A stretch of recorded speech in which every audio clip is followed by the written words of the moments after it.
Olá pessoal, na videoaula de hoje faremos uma breve introdução às doenças valvares e abordaremos em específico a cardiopatia reumática.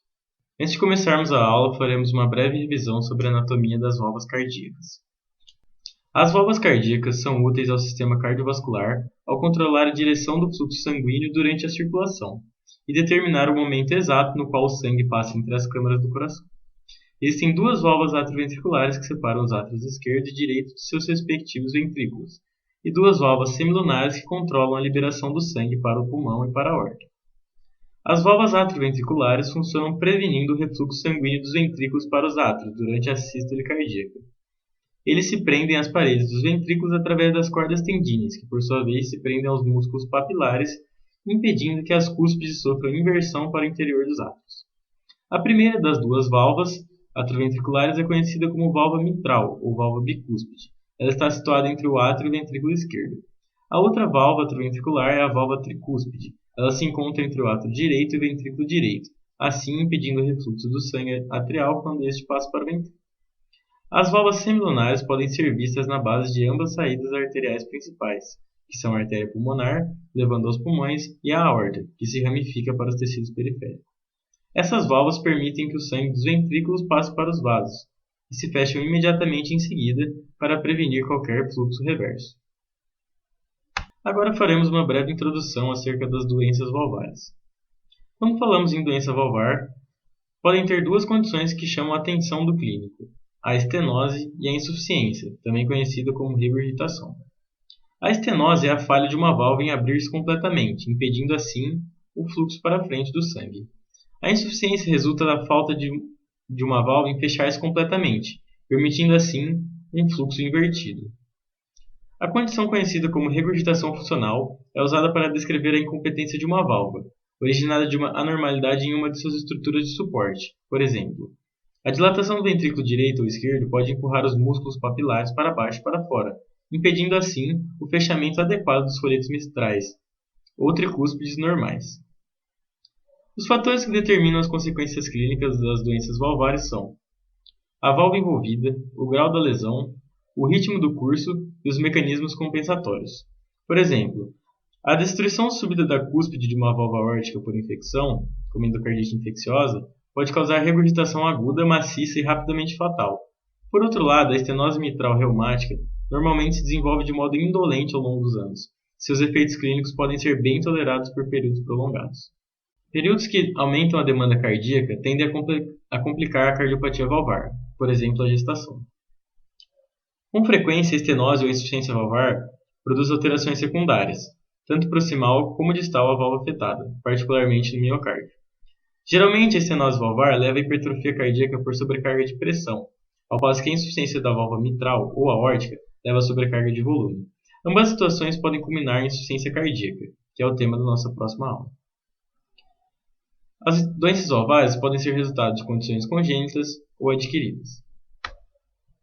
As etiologias mais frequentes das principais lesões valvares são a estenose aórtica, por calcificação e esclerose da válvula aórtica, insuficiência aórtica, por dilatação de aorta ascendente, devido à hipertensão e envelhecimento, estenose mitral, devido à cardiopatia reumática, insuficiência mitral, devido ao prolapso da válvula mitral. Agora, propriamente dito, entraremos no assunto principal da aula, a febre reumática e a cardiopatia reumática. Nada mais é que uma doença inflamatória aguda, imunomediada e multissistêmica pós-infecção por Streptococcus beta-hemolíticos do grupo A, ou também conhecido como Streptococcus pyogenes. A evolução se dá por uma cardite reumática aguda, que é uma manifestação comum da fase ativa da febre reumática, levando a uma cardiopatia reumática crônica e uma alteração valvar. Cardiopatia reumática crônica é praticamente a única causa de estenose mitral, sendo a sua principal etiologia. A melhora no saneamento, no diagnóstico e no tratamento das infecções por Streptococcus do grupo A levaram a uma redução da incidência e da mortalidade dos casos de febre reumática e cardiopatia reumática. Porém, em países emergentes como o Brasil, ainda se constitui uma grande causa de problemas de saúde pública. Então, como se dá propriamente dita a patogenia da febre reumática e da cardiopatia reumática? É uma reação cruzada da resposta imune do hospedeiro contra antígenos específicos dos Streptococcus do grupo A, especificamente a proteína M quando nós falamos do músculo cardíaco. A ligação de anticorpos pode ativar o complemento e recrutar células portadoras de receptores Fc, como neutrófilos e macrófagos. A produção de citocina pelas células T estimula a ativação de macrófagos em maior escala. Assim, o dano ao tecido cardíaco pode ser causado por uma combinação de reações mediadas por anticorpos e células T. Quando falamos de morfologia, a principal célula encontrada é a célula de Anisticle, que são macrófagos ovoides gigantes com citoplasma abundante e núcleo central. Esses macrófagos apresentam a cromatina muito condensada e uma fita ondulada central e delgada. Daí a designação de células em forma de lagarta. Também encontramos a formação dos chamados nódulos de Ascoff, que falaremos mais para frente na aula. Eles são constituídos em focos de linfócito T, às vezes plasmócitos, e esses macrófagos grandes ativados, chamados células de Anisticle, que são patognomônicos da febre reumática. A inflamação do endocárdio e das válvulas do lado esquerdo normalmente resulta em necrose fibrinoide no interior das cúspides, ou cordas tendíneas. Sobreadjacente a esses focos necrosados, e ao longo das linhas de fechamento, observam-se pequenas vegetações, chamadas de verrugas. Assim, a cardiopatia reumática é uma das formas de doença valvar vegetativa. As lesões subendocárdicas, talvez exacerbadas por jatos de regurgitação, podem induzir espessamentos irregulares, chamados de placas de McCulley, geralmente no átrio esquerdo. Encontramos também manifestações como espessamento dos folhetos, fusão e encurtamento de comissuras, espessamento e fusão das cordas tendíneas. O acometimento mitral isolado se dá em 2/3 dos casos. Contudo, em 25% você pode ter um acometimento tanto mitral quanto aórtico.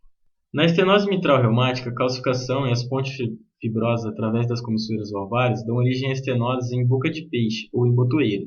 Com a estenose mitral tenso, o átrio esquerdo dilata-se progressivamente e pode abrigar trombos murais, que podem formar íngulos. Microscopicamente, as válvulas mostram uma organização da inflamação aguda, com neovascularização pós-inflamatória e fibrose transmural, que obliteram a arquitetura do folheto. Aqui encontramos representações das morfologias citadas.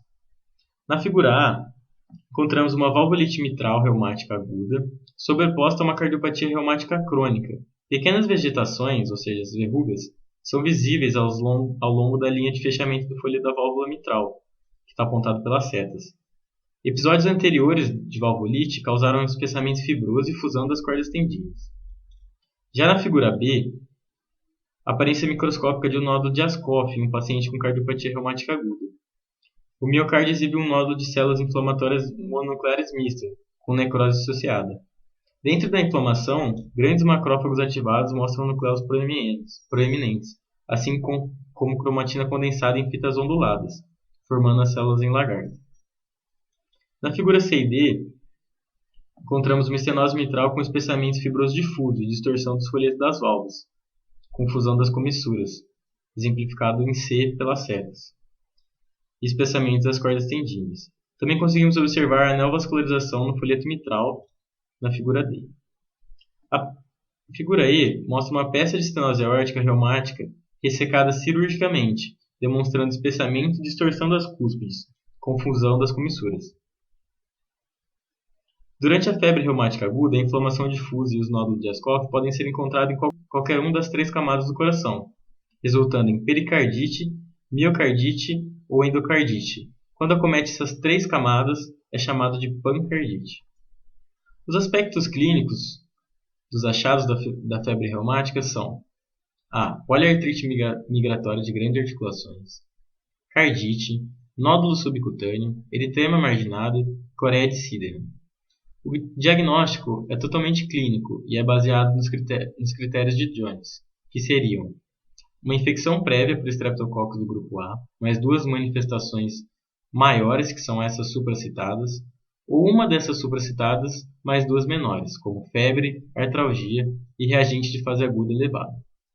A febre reumática aguda normalmente aparece em 10 dias a 6 semanas após uma infecção por Streptococcus do grupo A, em cerca de 3% dos pacientes.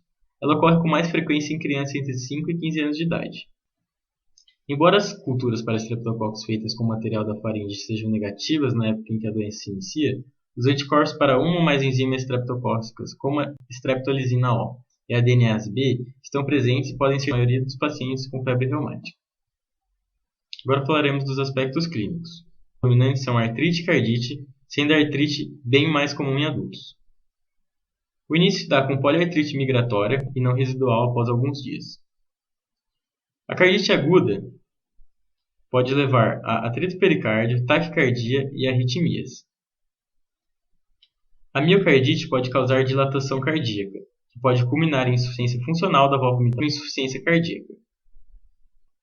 Com a cronificação da doença, encontramos sopros, hipertrofia, dilatação, insuficiência, arritmias, tromboembolismo e endocardite infecciosa. A reparação ou a substituição cirúrgica melhoraram em muito o prognóstico da cardiopatia e da febre reumática. Pessoal, muito obrigado por assistirem.